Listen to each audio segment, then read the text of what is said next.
What's up, guys? Welcome to day 3 of Creating 2019. And today we are diving deeper into the waters of what it means to create an epic year. And sometimes things go south. Sometimes things go so off the mark. Sometimes we feel they go so off track. And what do we do in those situations? What do we surrender to? And this topic is called surrendering to the bigger plan. And wow, I have someone that I'm bringing on. It doesn't show me how to add you. It's see that you are watching, but it doesn't give me an option to add you. Can you request me? I'm bringing on board someone who I have tremendous respect for, someone who I love dearly, someone that I'm grateful to call a friend and a soul sister. And we're going to be talking about some things that have come up, are coming up for so many women, and I just want to honor her. And I'm going to save her intro for when she's live. So she's saying, just request it. Let me bring her on. The one and only Miss Alexi Panos.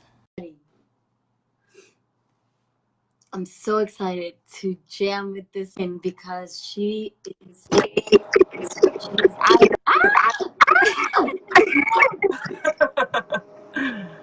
Hi, I'm coming to you from a sound booth at a co-working space. Beautiful. Oh, we have that echo. Headphones. Okay, I've got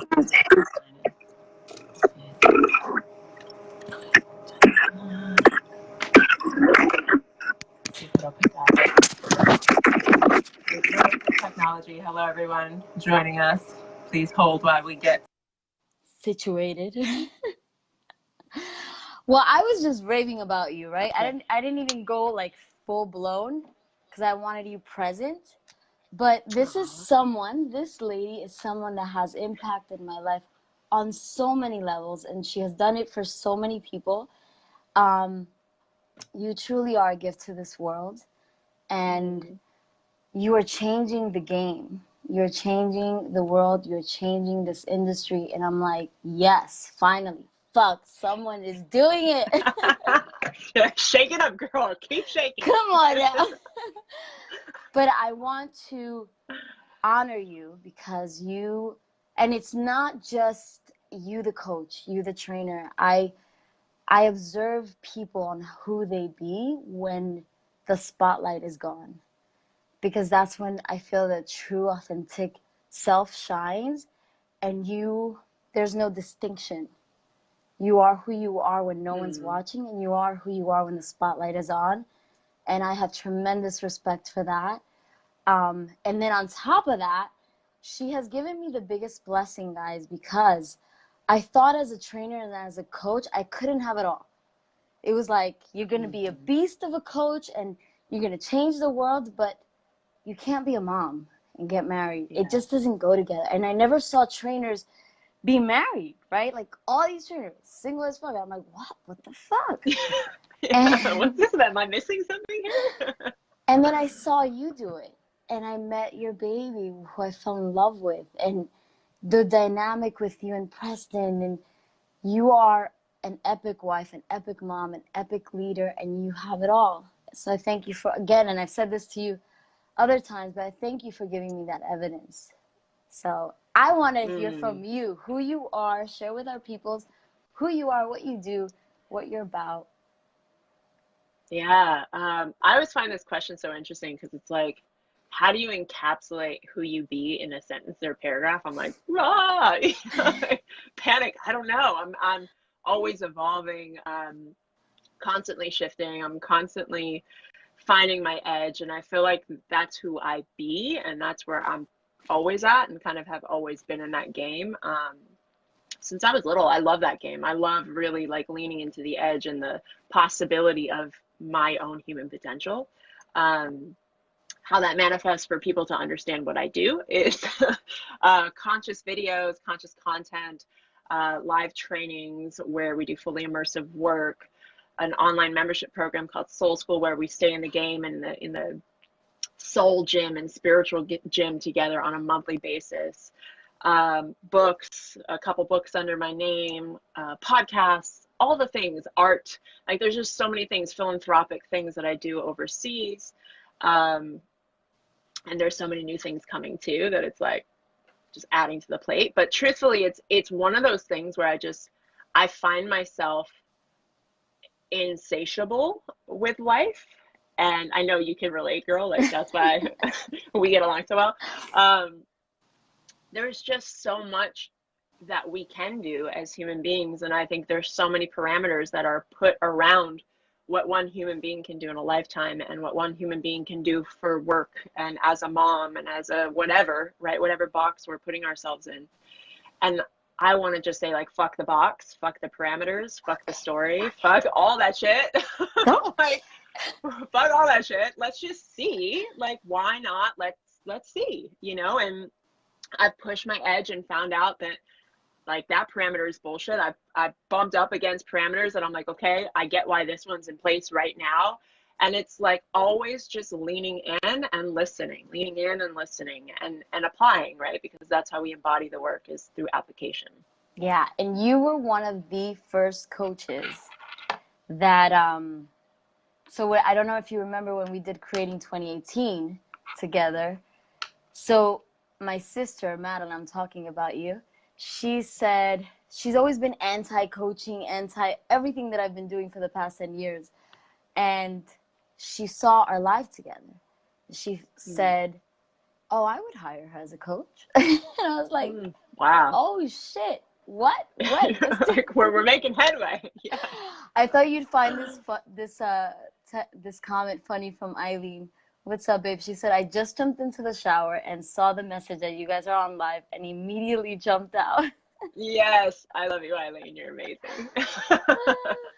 So good.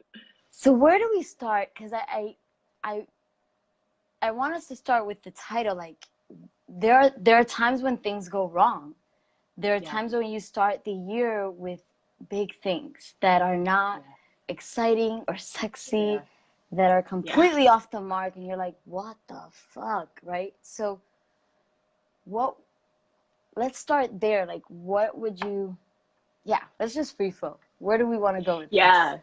Yeah, well, you know, there's something interesting you said, and it's something we all do, and I'll put myself in that category as well. It's like when things aren't going right, or when they're off the mark, or they're wrong, or they're bad, and it's that context in general that fucks us up, right? And it's like, I know at this time of year when everybody's posting all these like pictures on cliffs with their arms open, like, bring it 2019, I'm ready for it, you know, like, I hate that picture, by the way.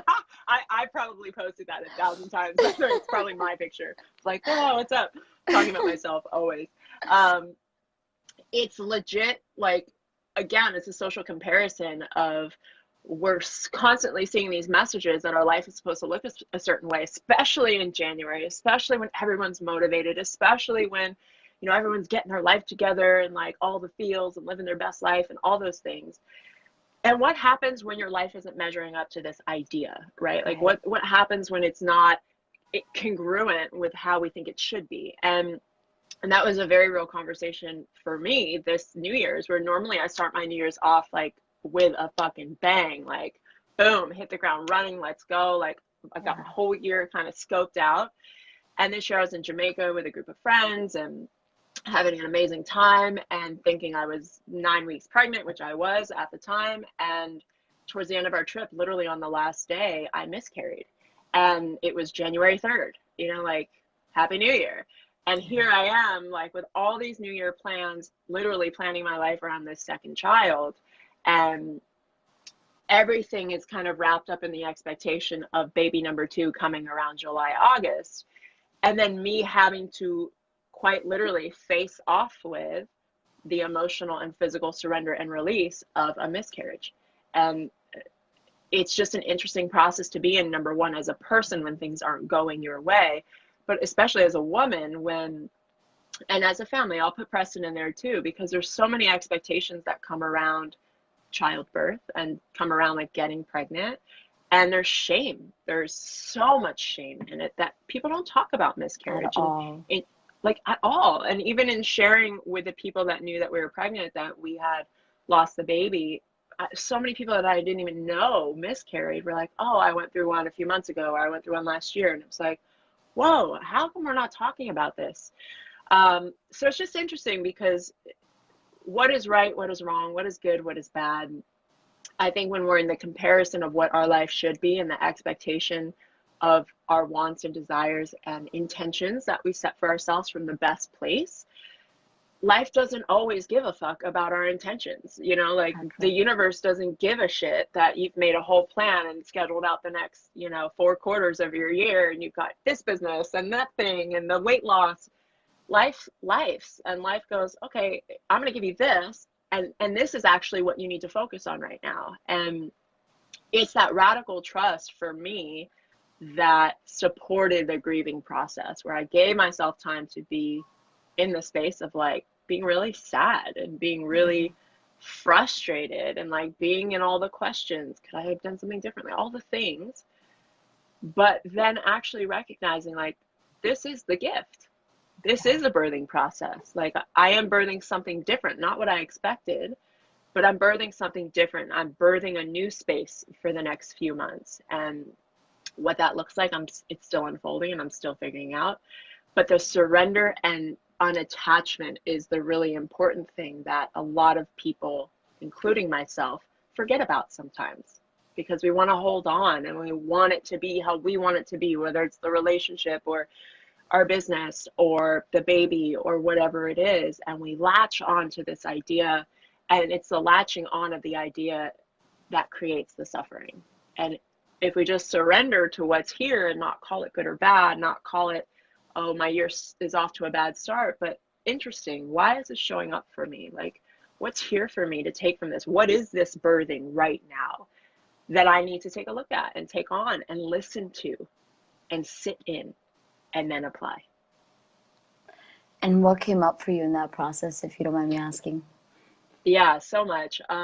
One of the biggest things that came up for me personally was recognizing that there was more work that wanted to be done between Preston and I, that wanted to have us go deeper into a space of like, and I mean, we're super close, we're super close, but it was even deeper. Like, it was like, can we get to a point of radical honesty with each other where we release expectations and attachments on how we're supposed to respond in communication? And that was a big thing that we realized within this space, was like, wow, like, we've actually never fully given each other permission to just be like fully radically honest without like curbing what we say to make sure the other person doesn't fill in the blank, and just being radically honest and going, I hear you, I love you, I accept you, anything else, and like we created that space literally as a result of this. Like on the plane ride home, the entire plane ride, we literally were just like, anything that we've ever withheld or held back in the relationship, we just put it all in the space, and we said, you know what, this losing this baby told us that we needed to clear energetically and create more room. So maybe there's something energetically between us that needed to unfold and unpack, and we've done that, and it's been like the best thing ever in our relationship, like ever. And I love you two together. Like, seriously, I always tell Preston my loyalty is to you 1,000%. So if he fucks up on you, but I love your dynamic because it's not easy. I'm in partnership with my husband, and it's not easy when both of you want things and are strong-minded about it and are passionate about it, and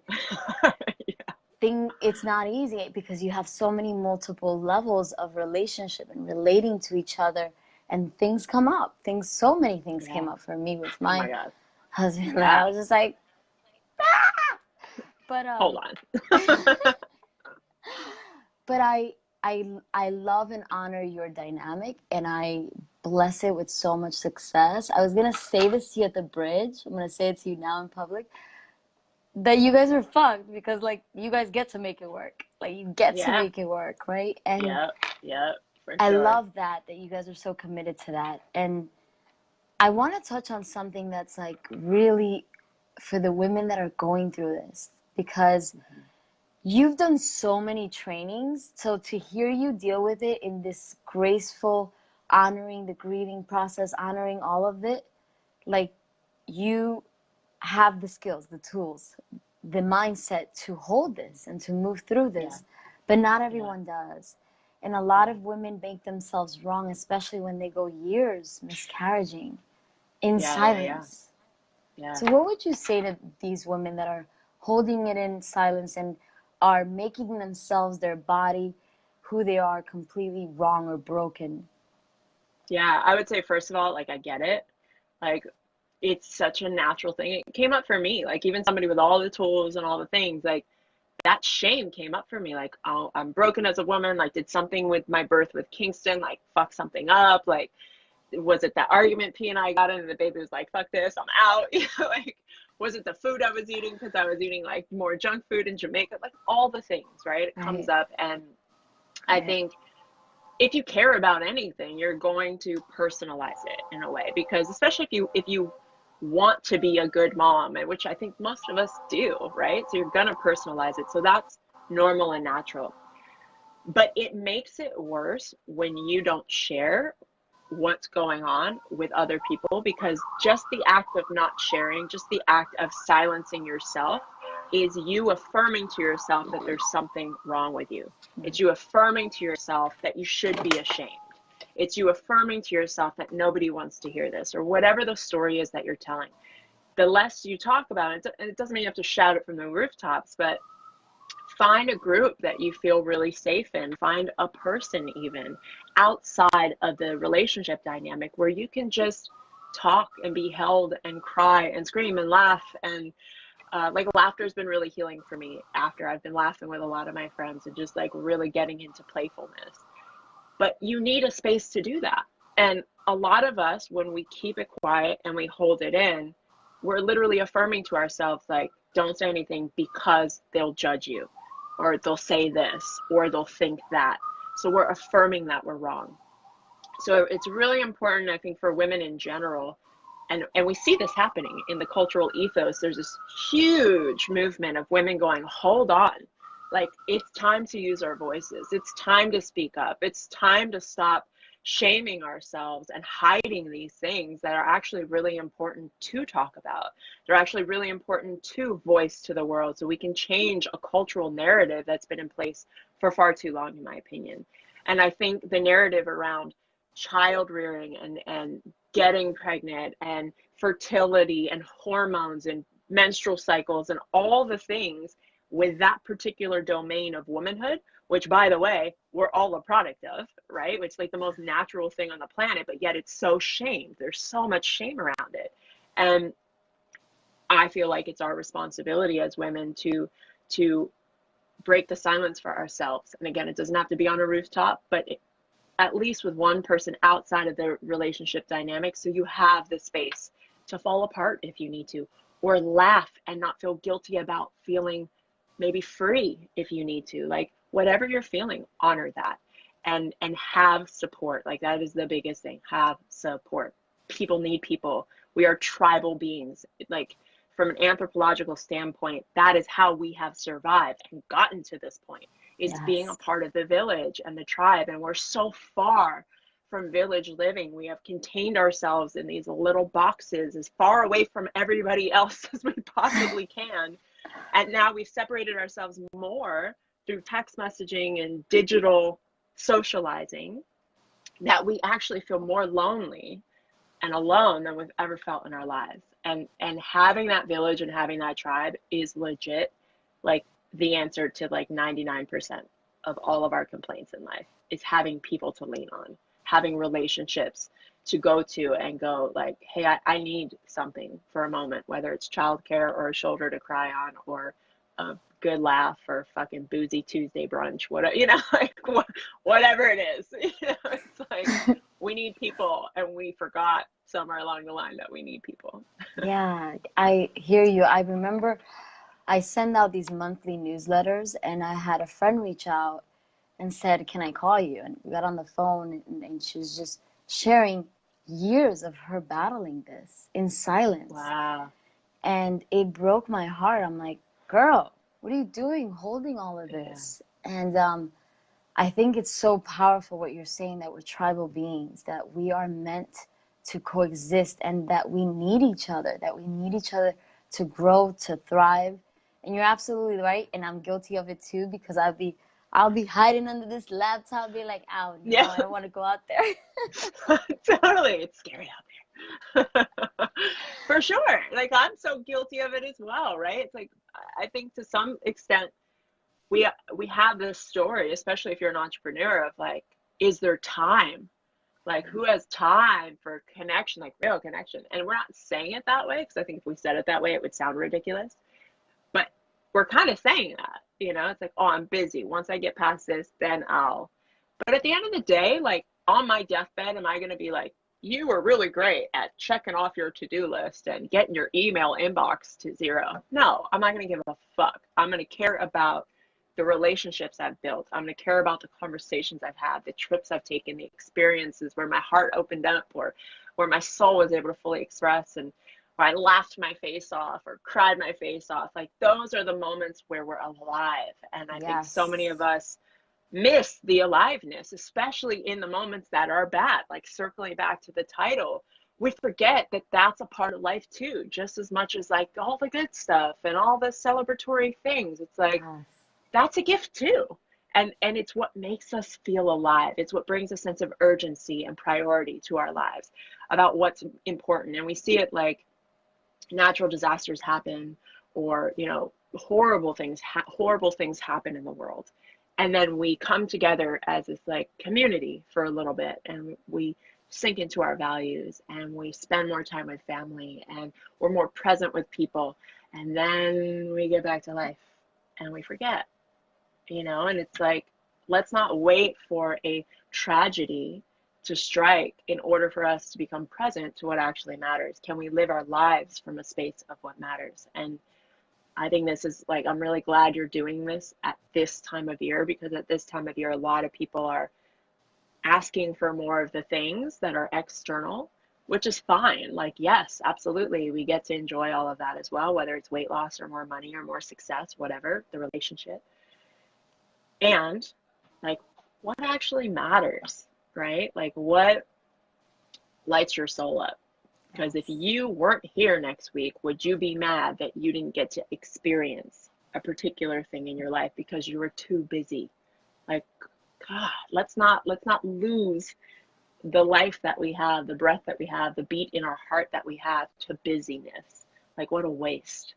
What a waste. Like, all that stuff will be there, you know? Yeah, I love that, because we are becoming more and more busier and less present to the things that matter. In fact, that was a conversation that I was having today about really creating boundaries around my business. Yeah, Really, yes, like, yes. honoring that time off, and also creating boundaries around my relationship, like really infusing the time and cultivating that. Yeah. So I hear you 1,000%. Surrendering to the big plan, and talking about the miscarriage that you experienced in the beginning, I I want to ask you this, like, now, where do you see yourself with this, like, with this lesson and medicine and gift in many ways? Yeah. Where do you see yourself surrendering now to what bigger plan? It's interesting. Like Kingston, who's now almost a year old, which is crazy, he came before our plan. You know, like we were like, okay, we want to get pregnant, but we're gonna start after I go see the gorillas in Uganda, after we go to Burning Man. Right after Burning Man is when we start, because then I can like do my thing, right? And have like fun and not worry about, oh, I'm pregnant, I have to be careful. And then he came in May, you know, before all, like months before the plan to have him, start trying to have him in September. And it was perfect. Like, he's the most amazing, perfect little human. And he needed that window. He needed that specific time to come in, this specific time on the planet with what's happening right now, to live out his dharma, to live out the greater plan for him. And I got to trust that there's a greater intelligence at play that knows when he's supposed to be here. And like knowing him, I get why he's here now. Like I get it. I so get it. And yes, I was mad that I didn't get to go to Uganda for the trip I was planning for like 10 years and go see the gorillas in the wild. I was like total FOMO, missing out when my husband was out there with all my friends, and I'm like watching everyone's Insta stories like, damn it. You know? I'm like, I'm not getting vaccinated. So anyway, that's a whole other story. But trusting the timing of things and getting that the timing of this, while it felt perfect when we found out the very last day we were in Australia that we were pregnant. It was like, whoa, okay, cool. Like we were definitely trying for number 2, but we didn't expect it to happen that fast. But we leaned in and we trusted the time, and we're like, great, okay, yes, we got to like rearrange our lives. And we did. We rearranged our entire life, our whole schedule this year, started rearranging our businesses so we could create more time for our family. And then this little soul decided not now. And it might be the same soul that comes back, I don't know, or maybe a different one, but for whatever reason, not now.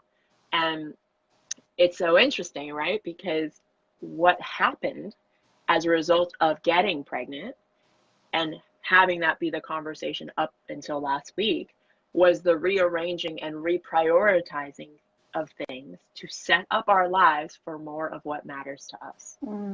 So isn't that interesting?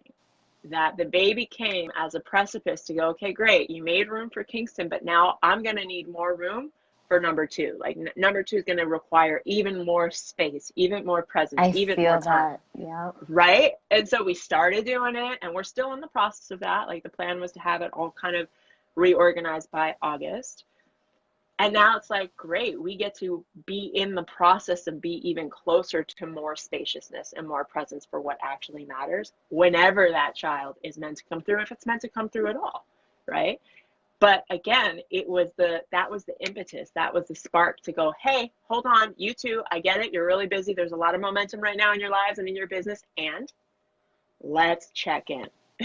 Like, how we doing? What really matters? Where do we want to spend our time? Where do we want to be focused? And for me, I literally in Greece this past summer, I hired new coaches, business coaches, because I wanted to take my business to the next level. And then within 2 weeks in Greece, I was like, no, like scaling is not my priority. I can scale all fucking day until the cows come home. Family is my priority. So I actually need to scale back. My ego is like, no, you don't. You need to scale. You need to like go to the next level of your business. And my soul is like, no, you don't. There's nothing to prove. There's nowhere to go. You're already there. You have everything you could have ever wanted. Family. And it was like a huge moment for me. So I feel like this has been this culmination and this reminder for me that the bigger plan is so much juicier than what I can ever even expect and plan and, conjure up in my own mind. And I just have to surrender and let go of the idea I have for my life and how it's going to look and the timing of things, and just go like, I get it.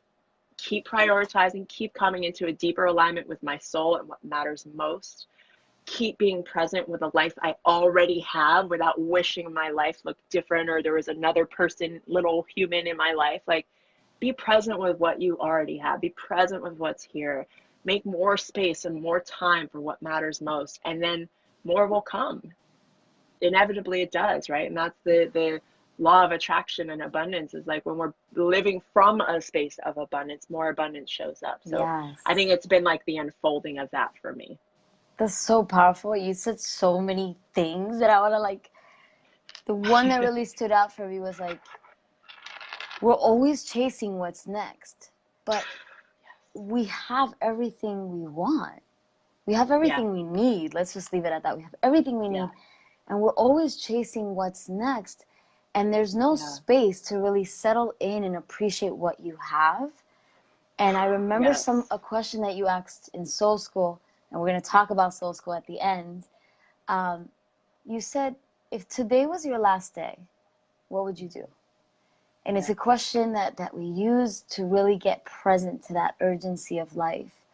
And your answer really whoosh into my heart. You said, I would be doing more of the same. I would be doing exactly what I'm doing, and that's it. And it was amazing to hear that because it stopped me. It jolted me like, wait, what about what's here? What about what you have? And that was really beautiful. And then the other thing about what you said, there was so many things, but I want to keep going. But it's just really beautiful to see you share this. And I'm so proud of you, and I'm so grateful that we're having this conversation. And talk about support. Let's talk about support system, your partner, Preston, right? Who's an amazing person, guys. If you don't follow him, please do. You guys get to follow both of these powerhouses. They are changing the game. And how was it having that conversation with him? How was it to really lean in and feel that support? Yeah, it's interesting because I'm the type of person that has always been strong and always been like, figure it out, you got this, like, you know, brush it off, let's go. And it was interesting, even in getting pregnant this time, we decided to share it with our, close-knit tribe, and which happens to be quite a few people, and we talked about it, like, do we share it? Like, they say not to share it until you're at 12 weeks because a lot of people, 1 in 3 women miscarry. And we're like, fuck it. This is like the biggest thing that Preston and I have an edge in is asking for support and actually receiving it and having people hold space for us, because here we are holding space for everybody across the world, all of our students, all the people we work with. And like, we never give ourselves permission to like fully unravel and like be held. And so the decision to tell people in the beginning was that decision. It was like, well, if this doesn't go through, like, that's an opportunity for us to lean in and grow and ask for support. And it's been exactly that. Like, it's totally been like, it's been amazing to have Preston, and we have always been able to lean on each other. But even in Preston and I, because we're both so similar in the sense we're like, oh no, I got this, like, I've processed it, I've done the work, like, yep, moving on. We actually,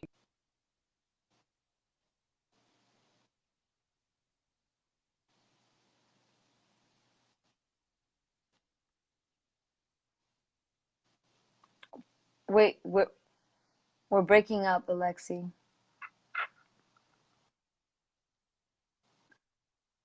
Wait, can, am I here? Oh, wait, you were fast and now you're coming back. wait, Can you you're hear me? breaking up? You're Okay. Hold on, I'm gonna try and right. move this. Let's see if the Wi-Fi will be okay. Is that any better? Preston jumped on and went. His energy was like, "Let me take over." No. Yeah, So hold can you on. rewind and say that again? Because we lost that part. Yeah, so I was just saying, like, it's been really beautiful to have Preston to go through this with and to like open up and be more available to asking for support and receiving support from each other, because that's even a thing where both of us are so type A and like so in the work that we very quickly figure it out and move on. But giving ourselves spaciousness to check in and be like, hey, how you feeling? What's going on? What are you leaning into? Like, what's coming up for you has been great. Now, what's been even more of a challenge for me is receiving it from people outside of my relationship, Mm. because that is the biggest stretch for me, is because I've always been the one to figure it out, and I've always been the rock, and I've always been the builder and the person that forges ahead no matter what. Um, Actually, like, letting it land that people are here to support me and love on me and have my back is like, whoa, like, Yeah. even now I'm getting emotional about it because so many people have reached out, and it's just like, wow, people care, and people are there, and people like genuinely want to support, because I'm so often the person that never asked for it. And it's like, that was really cool. And like, letting that actually like land and hit my heart was huge. And that's like a huge space of learning for me, is like letting all that actually land and not just being like, yeah, no, I'm good, I got it, thanks so much, like pat, pat, pat, I'm okay. But actually like feeling it, even though I have processed and I feel like I'm on the other side of the emotional release of the miscarriage, but actually like letting it land that people are here for me. It's like, wow, that was really beautiful and huge. And I can relate like so much because I felt that in my wedding. I felt so much love. I had a breakthrough in receiving it. So I get emotional when I think of it because it was so Yeah. huge for me, for someone that sometimes gets into this conversation of not feeling worthy of love. Yeah. That was huge for me. So I totally hear you. And girl, you have a army behind you. An army all around the world. Yeah. Let's talk about when things go off plan. And you said something really powerful in the beginning where you were like, it's the expectation, the attachment that really stunts it. Yeah, What? yeah, and it's the holding on, right? It's a story. Like for P and I, it was a story that we are having this little Leo baby that's coming in, and Leos and Aquariuses, which Kingston is like they get along really well and they complement. So we had this whole story conjured up in our brain about what is baby number two gonna be like, and starting to connect to the child and, like putting my hand on my womb and speaking to the child and building that relationship. And truthfully, that was the hardest part. The hardest part was letting go of this life that we created for this little person who wasn't even physically in Earth space yet, obviously here, but not here yet. And it was all these ideas and expectations and attachments that we had around this little person that actually were the hardest to kind of let go of and the hardest to be with. And I really kind of pulled back the lens and thought about any other time in my life where I'm frustrated or pissed off or overwhelmed or in breakdown or whatever, like feeling off. It's because I have an idea of what it's supposed to be. I have an idea of what everything is supposed to look like, how it's supposed to unfold, and it's not going according to the plan. Yeah. And truthfully, that's when we fail as humans, is when we hold on tight and grip on for dear life to the plan. And then life is going, yeah, but here's what's here. And we're going, yeah, but I don't want that. And life goes, but here's what's here. And this is actually what's meant for you because it's here. You're, yeah, but I don't want that. And we're fighting with life. We're arguing with life. We're middle fingering to life going, no, that's not how it's supposed to be. And life keeps going, until you actually get why this is here, I'm not gonna leave. Like here, here, here. And until we like go, oh, surrender, let me receive it. Oh, got it. Yeah, surrender get is it. huge. Okay, then we can move on. Huge. Surrender is huge. And it's this everything. is not just to people that have the expectation of what the plan is right now. This is also so huge for the people that are in resistance to where they're at right now. Whether you're in that job that sucks, that's whether everything. you're in a relationship that sucks. Yeah. That's huge. Surrendering to what is. Can you Yeah. school us on how to surrender? Because I know a lot of my analytical folks are like, yeah, but how do I do that? Yeah. Well, first of all, stop trying to figure out another way. Like, stop fighting, really. And this, I'm sharing this from having years of experience of not surrendering. Like, I am a stubborn person, right? Like, I'm very headstrong. I like things the way I like them. And it's like, you can make a way out of no way. Yes. And sometimes the way out of no way is this way. And life will constantly keep giving us opportunities to expand and expand and expand and make us the person that we need to be in order to have the life and the thing that we say we want.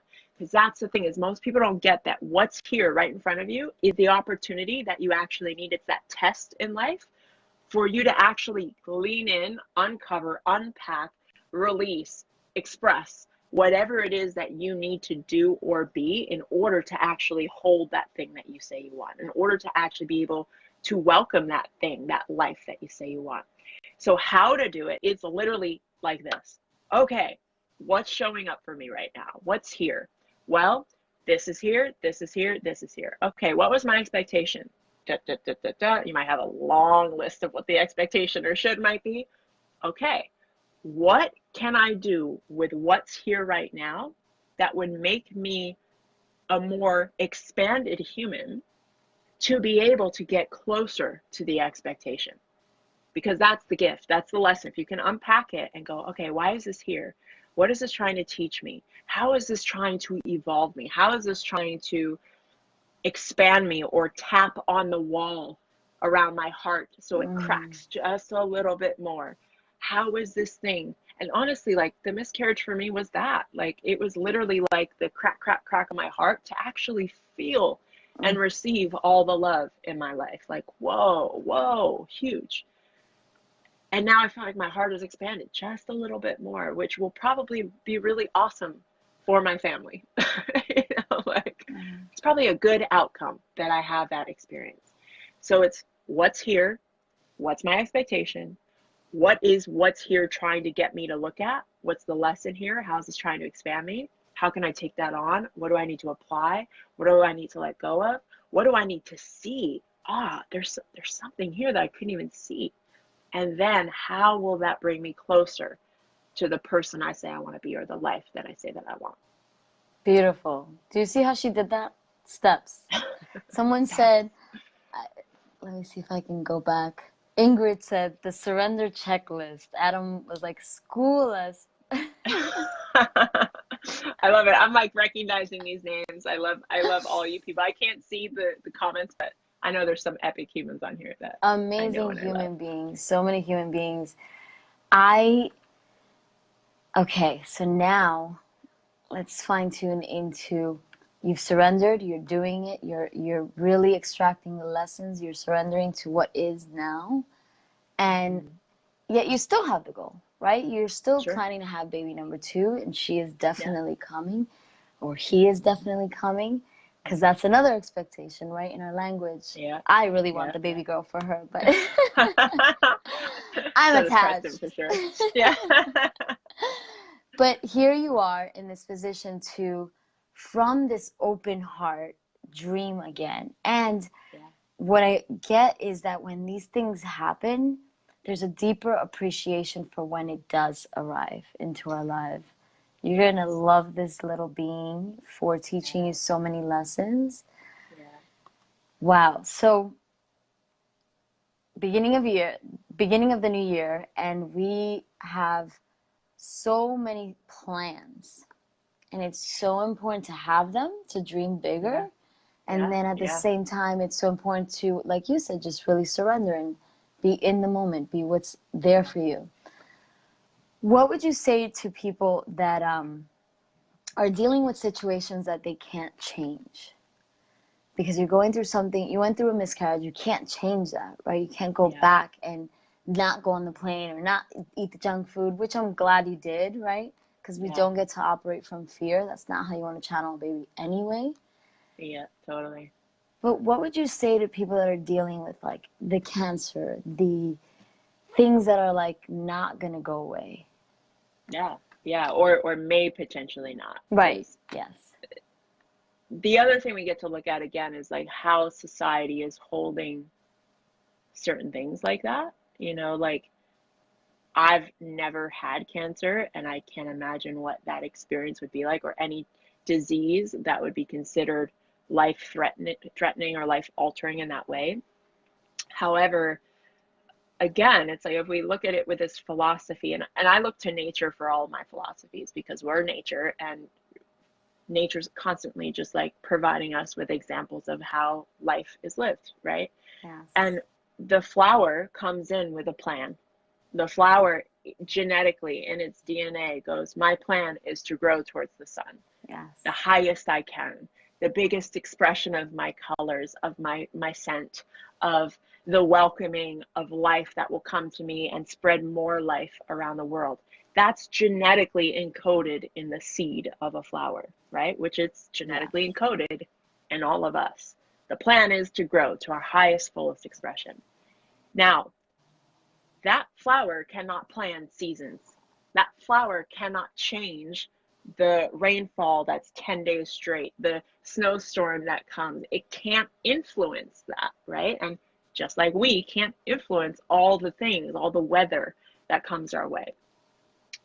But genetically encoded in us, our job is to keep doing our best to be fully expressed, to fully reach for that sun, to keep going, to live our fullest expression to our greatest potential and capacity of what we have in this moment. And even if that flower dies, it did its job. It's done what it came here to do. And the flower's not sitting there at half growth going, oh, well, I'm not at full growth yet. And I can't shine yet because I'm not at full growth. I can't release my scent yet because I'm not at full growth. I'm supposed to be that tall. Like all the flowers just like, yo, I'm here. Like any bees or hummingbirds want to come and like spread what I got going on across the world and help pollinate the world. Cool. I'm here. Let's go. I still got room to grow, but I'm here. And whether that flower dies tomorrow or lasts season after season after season and keeps regrowing and keeps trying, our job is to give what we can give in this now moment with what we have. Even if you have cancer or diabetes or some other life-threatening, life-altering condition. I think of people like Kyle Maynard, who were born a quadriplegic, no arms, no legs, and this dude is leaving it all out on the field. For those of you who don't know who he is, please look him up, Google him. He has summited freaking Kilimanjaro and base camp of Everest. He is out teaching wounded warriors how to live life fully expressed. This dude has no arms and no legs, and most of us with arms and legs are complaining about the circumstances that we've been given. And this dude is going, I don't care, I've been given life. And even though it doesn't look like how everybody else has it, I'm going to do everything I can with it. And like, if that's not empowering, then I don't know what the fuck is, right? Yeah. Like, you have breath in your body, honey. That is the gift. That is the gift. You have a heartbeat. You have a pulse. That is the gift. Anything less than you living your fullest expression, which doesn't have to be leading on stages and being this huge personality and being an entrepreneur. It doesn't have to be big and celebrity and blah, blah, blah. It could be sharing your heart fully with your family and being a stand for presence with your family and having fun and laughing and just like being present to life. It could be literally walking outside, turning all your devices off and letting that sun hit your face and your skin and soaking that in. Like, aliveness is the gift. And no matter what dis-ease or condition we might be suffering with at the time or sitting with at the time, we still have a pulse. So what do we do with the pulse? Right. So good, so powerful, and so true. People have started businesses at the age of 60. Yes. I heard about a 72-year-old woman from Christie yesterday that 14 times bodybuilder. Like, what? Damn. Damn. Like, I hear that and I'm like, girl, like, get your shit together, start working out. Right?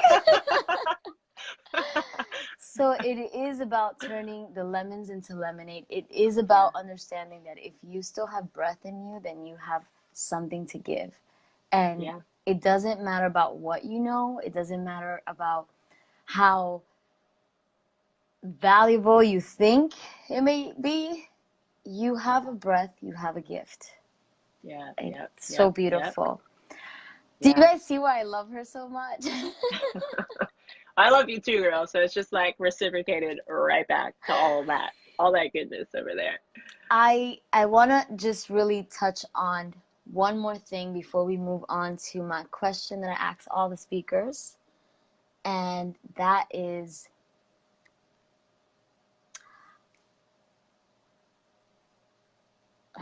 I don't know how to phrase it right now. Give me a second.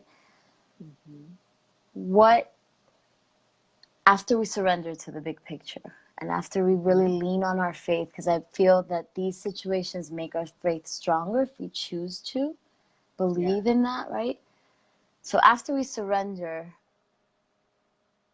what would you say to someone that's going through the same thing to really reframe the story of the miscarriage and dream again and approach that next seed as Yeah. with so much love and intention, because I feel like when women go through it many times, they tend to get jaded, and Yes. that energy is also impacting that creation. So what would you 100%. say to that? Yeah, I think, and this is with all scenarios, obviously not just miscarriage. It's Yeah. with anything that could be considered a loss or a breakdown or not working, Yep. etc. And I think even the languaging around reframe is that there's still something wrong with it. And we need to reframe it so that it's okay. And I think that is the ultimate problem that I found within myself, is that because I used to think that way, okay, how do I reframe this in order to, and then I move on. But truthfully, there's no need for a reframe if I'm actually in the trusting that there was nothing wrong with that thing. And it was really perfect. And it was exactly what I needed. And it was exactly what was supposed to happen. No reframe needed, because it was like, yeah, thank you, life. Thank you. Not sure what the gift is yet, but thank you. Because I do, like, my trust, I have a deep trust and knowing that life is giving me exactly what I need all the time. Sometimes that is a really painful thing to sit in when I don't like what's being presented to me. But the minute I actually go back to that faith and that trust, like, oh yeah, this is for me, and this is here for me, and there's nothing wrong with this. My story about it makes it wrong. My story that it shouldn't be this way is what's making it wrong. So let me just accept it and surrender to what it is and accept it. Love on it just as much as I was loving on this outcome and this story that I had. Love on it. And then let it be its thing. And then it's literally, I'm not carrying it with me and going, oh, that time that happened, and hopefully it doesn't happen again. Because then I'm living in fear of that thing chasing me again. Yeah. Or that thing showing up again. Versus just going, well, okay, like that was perfect and that's exactly what I needed. And now it's a new moment. So now in this new moment, what's my fullest expression? How do I give? How do I serve? Like what's the growing to the sun? You know, like for me, it is family, and I already have that, whether I have a child or not. Like I've had family, my biological family, obviously, but also my family. Like, I mean, you've been around us. We have so many people around us that are family. It's family. Like, not like, oh, they're just our friends. This is family. And then Kingston came and added to that family. And maybe more kids will come and add to that family. But I've always had family, and it's just how it looks, right? Like it's gonna look a little differently. So the plan is to deepen my family and expand my expression of myself authentically within my family. And the family is gonna keep expanding and growing. And I'm gonna keep expanding and growing within that family. And whatever that looks like, perfect. So we get to keep doing that, especially as women who are trying to conceive and holding so much pressure around conception, and like, let go of it. Like, just let go of it. Let go of the trying and just be with, can I love my life without a child? Can I find family in everyone, in everything? And I think really until we're able to fully love what's here now, it's hard for the universe to go, okay, let me give you more. Let me give you more. Because the God, universe, source is like, yo, you can't even love what you have right now. Like, I can't give you more until you like fully get present to what's here.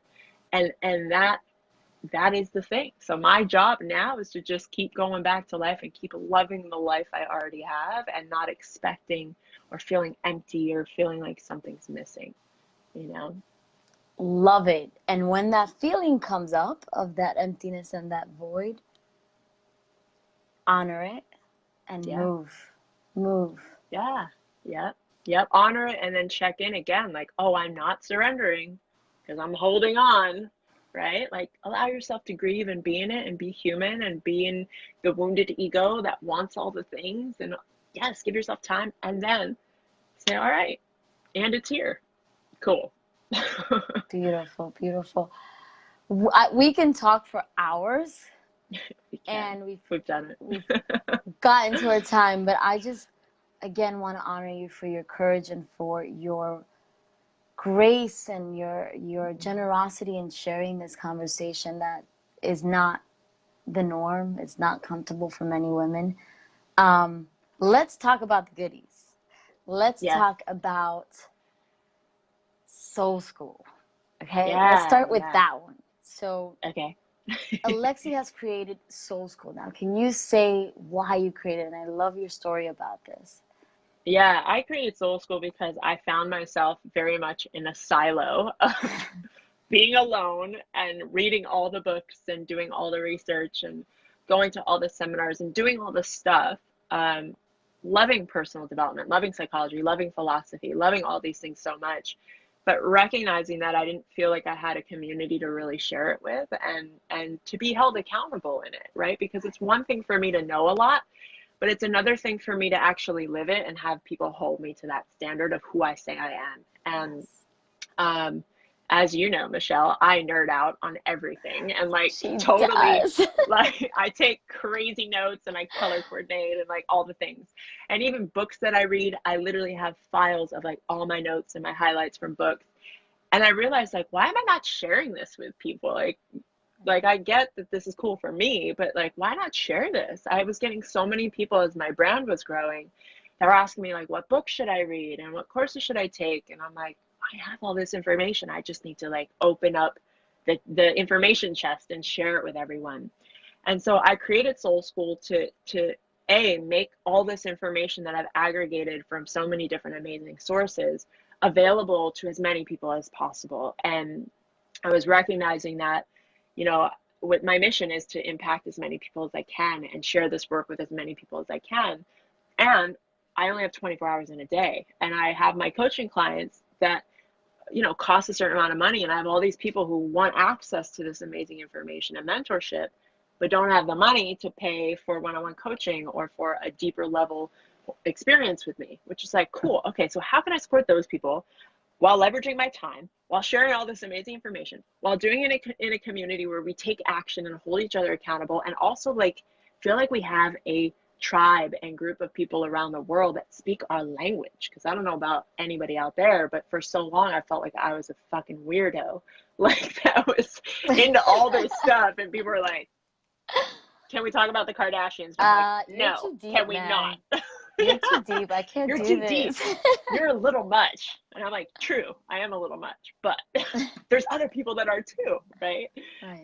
And I wanted to see who was out there, and I wanted to like wave the flag and just see like, is there people out here who like love this stuff as much as I do? And there is. And our community we have, you've been in it since the beginning, is like just awesome. It's like people from all over the world who speak our language and are committed to being that flower and living our greatest expression and growing and staying in the work, but also like living the work, not just processing and talking about it, but living it, being the example of the work in the world. So that's what Soul School is I in a love nutshell. school.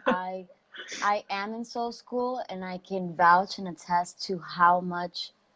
First of all, she is the queen of over delivery. She just gives you so much resource, and then you play with it, and you play with it at your pace, and it comes with weekly challenges.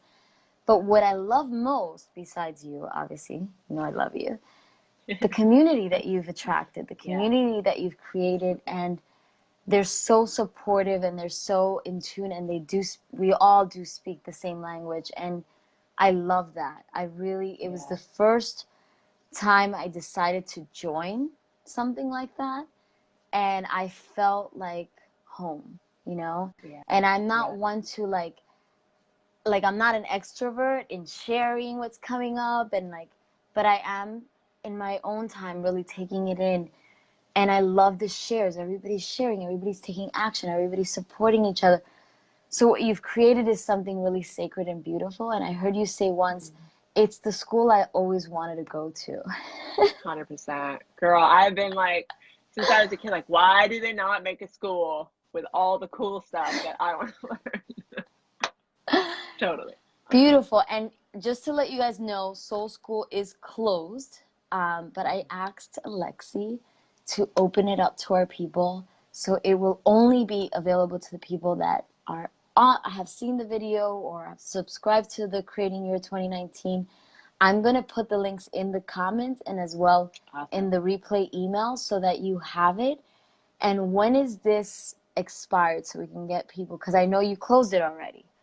Yeah, we did. We closed it on Tuesday. But it expires in, let's say, a week. I'll take it down Okay. to give people time to watch the replay and do the things. So I don't even know what today is. The 8th? The 10th, I think. Is it? You and I have no idea Maybe I'm what's wrong. happening in the world.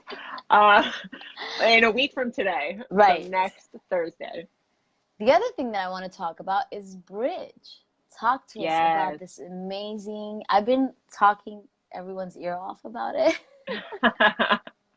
I love What Bridge. is it? Yes. It's beautiful. I love it. Well, Preston and I, when we first got together, we had both separately done all these trainings all around the world with some of the best trainers and Someone facilitators. Just asked, I just want to cover this real quick. Can boys join Soul School? Yes. We have a few men in there. We do, that are holding it down for the men. Yes.